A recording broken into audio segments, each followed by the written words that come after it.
I think I did 134 episodes by the end of the 96 season.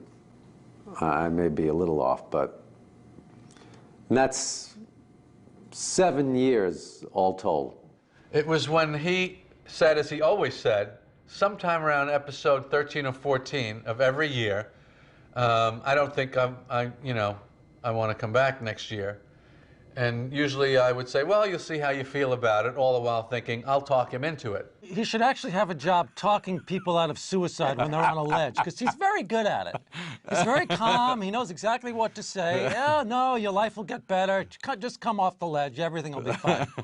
But now I just physically didn't want to do it anymore. I just felt like I just can't. I can't. I just couldn't do another one. I don't know. I'd come to the end. So I was hoping that everybody would feel the same way, but I was the only one.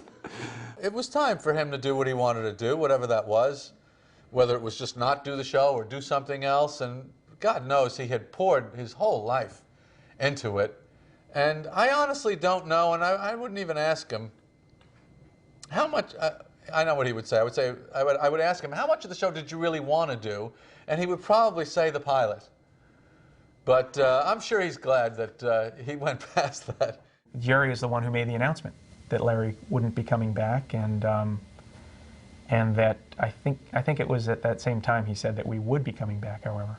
I was very concerned about not having Larry there. I knew we were losing a great writer, a visionary. I was concerned about what would happen to the show in general, what would certainly happen to George in specific. Larry was George, George was Larry, and without him there to guide the George stories and the George reactions, I anticipated that it wouldn't be quite the same character, and I think it wasn't quite the same character. But I had all the faith in Jerry. I knew that Jerry would not continue that show if he didn't think we could make it happen. I have such funny feelings about it because as much as I felt kind of hurt and upset, because I loved working with him and felt that we had this great chemistry that was so magical,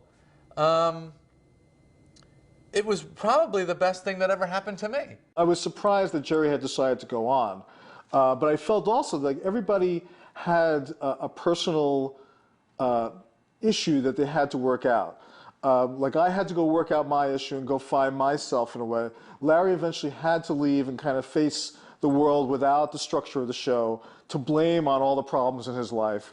And Jerry, to some degree, I think also needed to sort of know for himself the role that he played on the show creatively. And I think he needed to explore and express that also. It was an amazing challenge those last 2 years. It was so exciting, and because I was really undertaking a crazy thing to write and star in 22 episodes of a show that people are, really anxiously awaiting each week.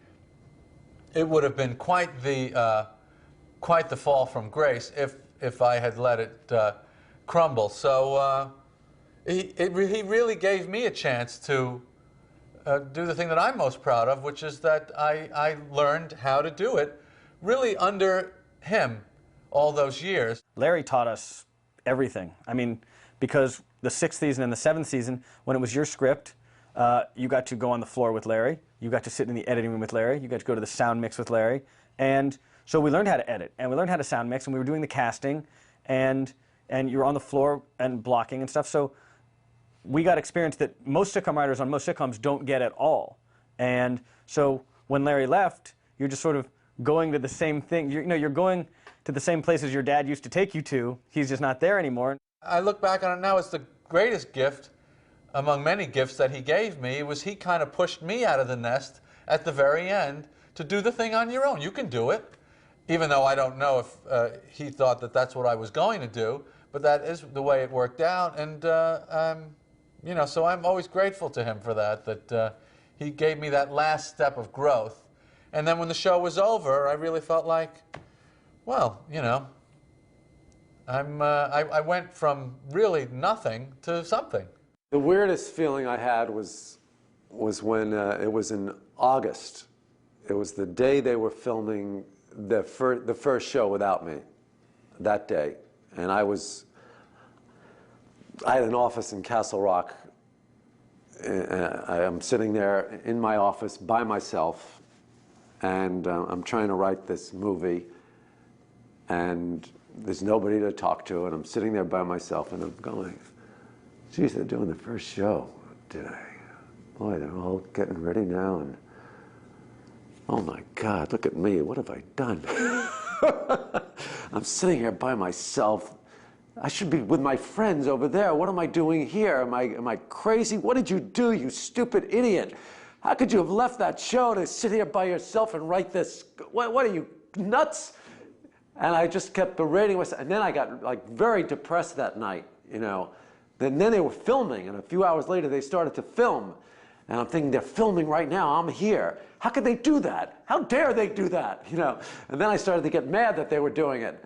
And it was difficult, but I got over that, and and then periodically I would go there that year to do Stein, because I didn't write the lines, so I was doing like Steinbrenner lines that I didn't write, and I felt like, gee, I don't belong here anymore. I'm not part of this. I've got to get out of here. It's all wrong. It was such a weird feeling, even, you know, driving through the gate. Larry David, you know, oh, hold on, you know, they're calling up to see if I can get into the studio. You don't understand. You see that show? I created that thing.